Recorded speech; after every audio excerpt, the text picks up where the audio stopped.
ಹರ್ ನಾವೀಗ ನರ್ಮದಾ ನದಿ ತಟಾಕದಲ್ಲಿರುವಂತಹ ತಪೋವನ ಎನ್ನುವ ಆಶ್ರಮಕ್ಕೆ ಬಂದೇವಿ.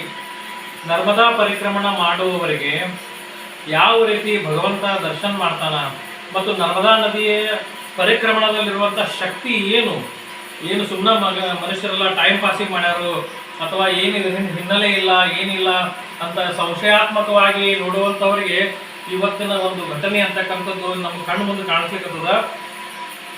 ಒಬ್ಬ ವ್ಯಕ್ತಿ 18ನೇ ವರ್ಷಕ್ಕೆ ಸನ್ಯಾಸ ತಗೊಂಡು ಅವ್ರು ನಿರ್ಣಯ ಮಾಡಿದ್ರು, ಜೀವನದೊಳಗೆ ನಾ ಸತ್ಯಾನ್ವೇಷಣೆ ಮಾಡಬೇಕು, ನಾ ಭಗವಂತನ ಸಾಕ್ಷಾತ್ಕಾರ ಮಾಡ್ಕೋಬೇಕಂತ ತಿಳ್ಕೊಂಡು ಅವರು ನರ್ಮದಾ ಪರಿಕ್ರಮಣಕ್ಕೆ ಹೊರಟರು. ಸನ್ಯಾಸಿಗಳು ಎಲ್ಲಿ ಮಲಗೋಂಗಿಲ್ಲ, ಇಲ್ಲಿ ಕೊಡೋಂಗಿಲ್ಲ, ಯಾರನ್ನು ಬೇಡಿ ತಿನ್ನೋಂಗಿಲ್ಲ, ಅಂತಹ ಪರಿಸ್ಥಿತಿ ಒಳಗಿದ್ದಾಗ ಅವರು ದಾರಿ ಒಳಗೆ ಹೊಂಟಾಗ ಅರ್ಧ ದಾರಿ ಕ್ರಮಿಸಿದ ಮೇಲೆ ಅವರಿಗೆ ಭಯಂಕರ ಹಸಿವು ಬರುತ್ತು. 18 ವರ್ಷದ ಯುವಕರು ಬಹಳ ಹಸಿವಾಗ್ಲಿಕ್ಕತ್ತಿತ್ತು. 3-4 ದಿವಸ ಆದರೂ ಅವ್ರಿಗೆ ಏನೂ ಸಿಗಲಿಲ್ಲ, ಯಾರೂ ಭೇಟಿ ಆಗಲಿಲ್ಲ, ಏನೂ ಕೊಡಲಿಲ್ಲ. ಅನೇಕ ಇನ್ನು ಕಾಡಿನೊಳಗೆ ಹೋದ್ರಂತೂ ಇನ್ನು ಎಲ್ಲ ಬಿಲ್ಲವರು ನಮ್ಗೆ ಸಿಗ್ತಾರ, ಇದ್ದಿದ್ದನ್ನೆಲ್ಲ ದೋಚ್ಕೊಂಡ್ಬಿಡ್ತಾರ, ಏನು ಮಾಡೋದು, ಏನೂ ಸಿಗಂಗಿಲ್ಲ ಆಹಾರ ಅಂತ ತಿಳ್ಕೊಂಡು ಅವರು ಒಂದು ನಿರ್ಣಯ ಮಾಡಿದ್ರು. ಇಲ್ಲ, ನರ್ಮದಾ ಪರಿಕ್ರಮ ಮಾಡೋದ್ರಿಂದ ಹಿಂಗೆ ಉಪವಾಸ ಹೋದ್ರೆ ನಾ ಕಾಡಿನೊಳಗೆ ಹೋಗ್ಬೇಕು, ಊರಾಗಿದ್ರೆ ನನಗೆ ಏನೂ ಸಿಕ್ಕಿಲ್ಲ, ಇನ್ನು ಕಾಡಿನೊಳಗೆ ಹೋದ್ರೆ ಇನ್ನೇನು ನನಗೆ ಸಿಗ್ತದೆ ಅಂತ ತಿಳ್ಕೊಂಡು ನಿರ್ಣಯ ಮಾಡಿ ಅವತ್ತೇನು ನಿರ್ಣಯ ಮಾಡಿದಂದ್ರೆ ಇಲ್ಲ, ನಾ ಮರಳಿ ವಾಪಸ್ ಹೋಗ್ಬಿಡ್ಬೇಕು, ಮತ್ತೆ ಎಲ್ಲರ ಆಶ್ರಮದೊಳಗಿದ್ದು ನಾ ಏನಾದರೂ ಒಂದು ವೃತ್ತ ಸಾಧನ ಮಾಡಿ ಅಲ್ಲಿ ಆಶ್ರಮದೊಳಗೆ ಇನ್ನು ಕಾಲು ಕಳೆದ್ರಾಟು ಅಂತ ತಿಳ್ಕೊಂಡು ನರ್ಮದಾ ಪರಿಕ್ರಮದಿಂದ ವಾಪಸ್ ಹೊರಟ್ರೆ ಎಂಥ ಆಶ್ಚರ್ಯ ಆಗಿತ್ತಂದ್ರೆ ಅವ್ರು ಮತ್ತು ಕಾಡಿಗೆ ಬಂದರು. ಸಾಯಂಕಾಲ ಅವ್ರಿಗೆ ಅನ್ನಿಸ್ತಾರೆ ಏನಾಗಿದೆ ನೋಡೋಣ ಹಂಗಾರೆ ಅಂತ ತಿಳ್ಕೊಂಡು ಮಾರನೇ ದಿವಸ ನಡ್ಲಿಕ್ಕತ್ತಿದ್ರು. 5ನೇ ದಿವಸ ಭಯಂಕರ ಹಸಿವಾಗಿ ಬಳಲಿಕೆಯಾಗಿ ಇನ್ನು ಹೆಜ್ಜೆ ಇಡಲಾರದಂಥ ಪರಿಸ್ಥಿತಿ ಒಳಗೆ ಇಬ್ಬರು ವಯೋವೃದ್ಧ ದಂಪತಿಗಳು ಅವ್ರಿಗೆ ಎದುರಿಗೆ ಭೇಟಿಯಾದ್ರೆ ಅವ್ರು ಕೇಳಿದ್ರು, ಭಾಳ ನೀ ಏನು ಹೊಂಟಿ, ಹಿಂಗೆ ನಾವು ನರ್ಮದಾ ಪರಿಕ್ರಮ ಹೊಂಟೀನಿ, ನಮ್ಗೆ ಭಾಳ ಹಸಿವಾಗಿದೆ, ಅರೇ ಪುಣ್ಯಾತ್ಮನಿ ಅಂತ ನಮ್ದಂತ ಯೋಗದ ನಾವು ಇವತ್ತೊಬ್ಬರು ಸನ್ಯಾಸಿ ಊಟಕ್ಕೆ ಹಾಕ್ಬೇಕಂತ ತಿಳ್ಕೊಂಡು ಚಡಪಡಿಕೆಗತ್ತಿದ್ವಿ, ಕಾಡಿನೊಳಗೆ ಯಾವ ಎತ್ತಿ ಸಿಗ್ತಾ ಅಂತ ತಿಳ್ಕೊಂಡು ನಾವು ಮನಸ್ಸು ಭಾಳ ಕೇದ್ ಅನಿಸಿತ್ತು, ನಮ್ಮ ಭಾಗ್ಯಪ್ಪ ನೀ ಬಂದಿ ಕೂಡ ಅಂತ ತಿಳ್ಕೊಂಡು ಕಾಡಿನೊಳಗೆ ಎಲೆ ಹಾಕಿ ರಂಗವಲ್ಲಿ ಹಾಕಿ ದೀಪ ಹಚ್ಚಿ ಬಹಳ ಭಕ್ಷ್ಯಭೋಜ್ಯ ಊಟಕ್ಕೆ ಹಾಕಿದ್ರು.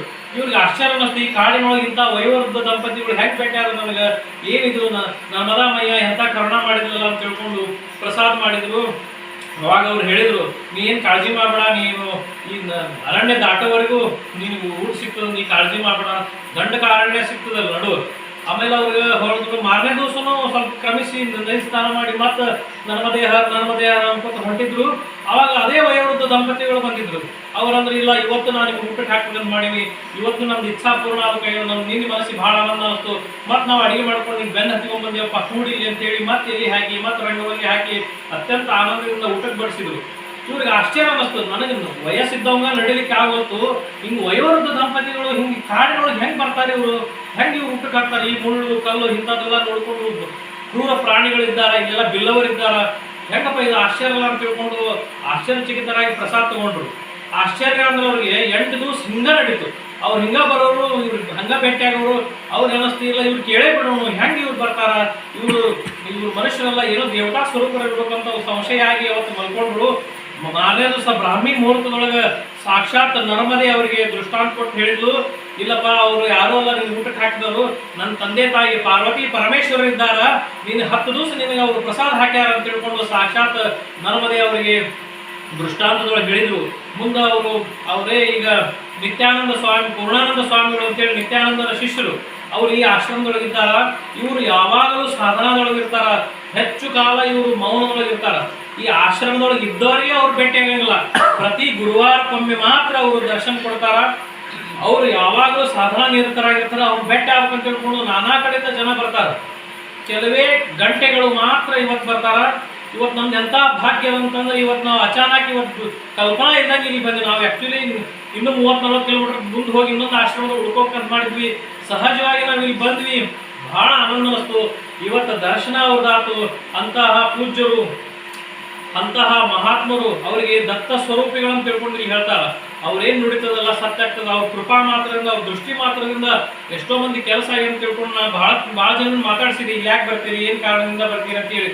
ಒಬ್ಬೊಬ್ಬರು ಒಂದೊಂದು ವಿಚಿತ್ರ ಅನುಭವಗಳನ್ನು ಹೇಳಿದ್ರು. ನಮ್ಮ ಜೀವನದಾಗ ಹಿಂಗಾಗ್ಯದ, ಅವ್ರ ದೃಷ್ಟಿ ಮಾತ್ರದಿಂದ ಅವ್ರ ಆಶೀರ್ವಾದ ಕೊಟ್ಟರೆ, ಏನಾದರೂ ಒಂದು ವಸ್ತುವನ್ನು ಕೊಟ್ಟರೆ ಪ್ರಸಾದ ರೂಪವಾಗಿ ಸ್ವೀಕಾರ ಮಾಡಿದ್ರೆ ಸಾಕು, ಅವ್ರ ಇಚ್ಛಾ ಪೂರ್ಣ ಆಗ್ತದೆ ಅಂತೇಳಿ ಏನು ಹೇಳೋ ವಿಷಯ ಅಂತಂದ್ರೆ, ನರ್ಮದಾ ಪರಿಕ್ರಮಣ ಮಾಡೋರಿಗೆ ಎಂಥ ಶಕ್ತಿ ಬರ್ತದೆ, ಕೃಪಾ ಅಂತಕ್ಕಂಥದ್ದು ಹೆಂಗಾಗ್ತದೆ. ನರ್ಮದೆ ಅಂದ್ರೆ ಸುಮ್ಮನೆ ಅದು ನೀರಲ್ಲ, ಅದು ಸುಮ್ಮನೆ ಒಂದು ನದಿ ತಟಾಕಲ್ಲ, ಸುಮ್ಮನೆ ಬೆಟ್ಟ ಗುಡ್ಡಗಳಲ್ಲ, ಸಾಕ್ಷಾತ್ ಪರಶಿವನ ನೆತ್ತಿಯಿಂದ ಬಂದಂತಹ ಪಾರ್ವತಿಯೊಳಗ ಆ ನರ್ಮದೆಯೊಳಗ ಇಷ್ಟೊಂದು ಶಕ್ತಿ ಅದ.